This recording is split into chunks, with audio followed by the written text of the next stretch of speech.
It is Billie Ray Bates at the Motor City Comic Con. So excited to talk to Mr. John Wesley Shipp because I have been loving the new Flash show that's been airing this year.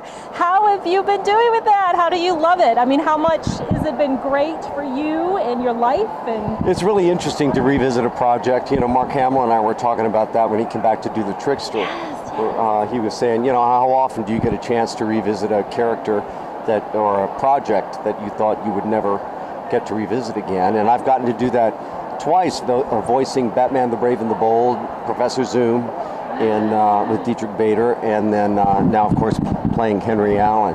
So it's fun. Now, how much were you told about Henry Allen, and were you told that it was going to be a regular recurring role, or did you figure this was a guest shot? What were you told about this when you got the role? I was told that they wanted him to be a major motivating factor for Barry for the first season, to avenge the death of his mother and to get his father out of prison, that would be the first season arc.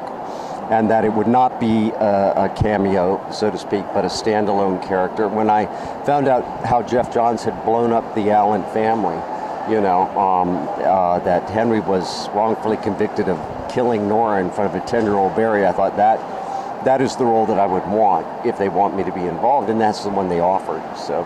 Okay. Now, you have to admit, I'm sure you've heard this, as fans have been watching the show this season, you have Dr. McGee, you have the actress reprising a role. You have Mark Hamill reprising his role. I am so dreaming of what I call complete continuity. I am so dreaming that after The Flash went off the air in 1991, whatever it was, that Barry Allen stopped being a superhero. He married, he had a child, and then years later, here he is calling himself Henry Allen, which is maybe his middle name or something. Maybe it was Barry Henry Allen? Come on, tell us what's going to happen. You know, it's alarming how much I'm hearing that from the audience. Complete continuity. Every time I get online, someone is wanting that, or I read in comments after an article, it scares me to death that I'm going to be wearing something like that again.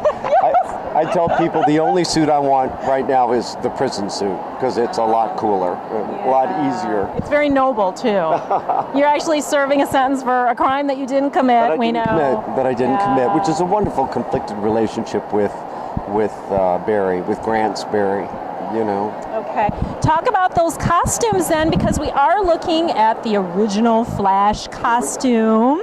And I know that you have talked before in interviews and in panel discussions about how heavy that thing was, uncomfortable, hot, sweaty. It wasn't heavy. I mean, they knew that it had to be flexible. It couldn't be hard like the Batman suit, because the guy's thing is motion. So it had to be flexible. It could not have any seams. And of course, it had to be red. But yeah, they sculpted Bob Short Productions. They spent $100,000 to build 4 suits in 1990, and they sculpted individual foam latex muscles, which were molded to my frame, and then they would glue that over a spandex suit, flocked it with a red material by sending an electromagnetic charge through the material. And then they had to spray it with a sealant, because I'd have it on for like 20 minutes and I'd be sweating. You'd see the muscles sweating, which I thought was very cool, but they said is not part of the comic lore. So, have you given Grant Gustin any advice on his? See, they've adopted a leaner look for him. He's so thin too. They haven't built muscles in. A lot of people have said something to me about that, and I totally support it. Colleen Atwood, Oscar-winning, as was Bob Short, Oscar winner, but. Colleen Atwood designed a leaner, meaner, more urban look for it. Obviously, Grant is 10 years younger than I was when I was doing the part, and so I think I was always saying we started out more like this. You can see the traps and everything are way oversized, and we leaned it down a little bit over the course of the season.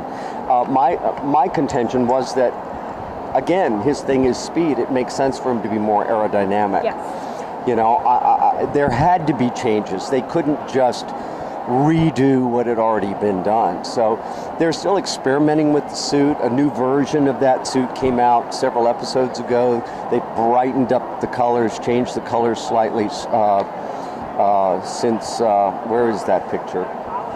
There's one over here at Grant in the suit, way down there. Okay. But yeah, so it's you know, as ours was, you know, still a work in progress, but I like it. Plus, I always say, you know, Grant has a lot of dance training. I don't mean to ignore you back there, Captain. And he has a lot of movement training. He can perform moves and actions in the suit that I could never perform in or out of the suit. Okay. So having a suit that's more from the skin out, as Colleen Atwood said, makes sense. It frees him up. He can leap and do whatever he does, you know. Okay. You got some new projects in the works, I think, at least on your IMDb, something called Golden Shoes. What can you tell us about that? Yes, that will be out Christmas. Stars and one other channel, I forget. But anyway, it's a wonderful movie based around a kid's soccer team. The son, his father is lost in Afghanistan. His mom's in a hospital. I'm the president of a deeply divided nation that's looking for a story to inspire and unify a nation. And I come upon this story of this kid who's leading his team to a state championship for the first time ever.